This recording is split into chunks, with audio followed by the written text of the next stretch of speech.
النهارده تجربتي في المونوريل لأول مرة. أنا بقى نتفرج عليه وما شاء الله شكله جميل جدا. تصميم خرافي بصراحة. هو عبارة عن مبنى كله ازاز ازاز. بصوا جميل ازاي ما شاء الله.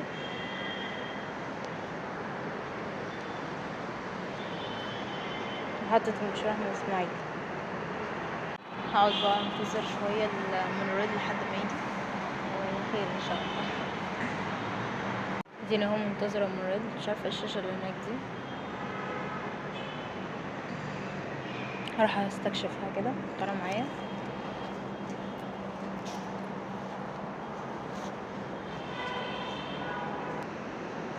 ده الباب بتاعه اهو، وده كده دي الزرار التحكم تقريبا. هو دي اللي هو القائد يعني او السائق هو اللي بيعملها. اوكي، ده الاسانسير. وانا طلعت على السلم الكهربي يعني، بس وانا طالعه من تحت طلعت على الاسانسير. انا كنت فاكراه اللهم صل على النبي، اللهم ذكرني. كنت فاكراه في الاول مترو، بس لقيت شكله غريب مكتوب من تحت مونوريل، فقلت ايه ده مونوريل؟ ايه اللي جابه هنا؟ ده انا في مدينه نصر يعني.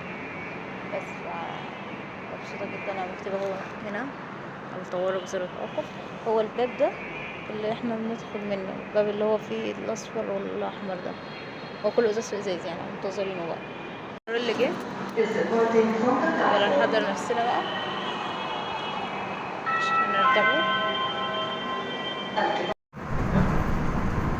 الرد هو ماشي. المحطة الجديدة محطة الحديث.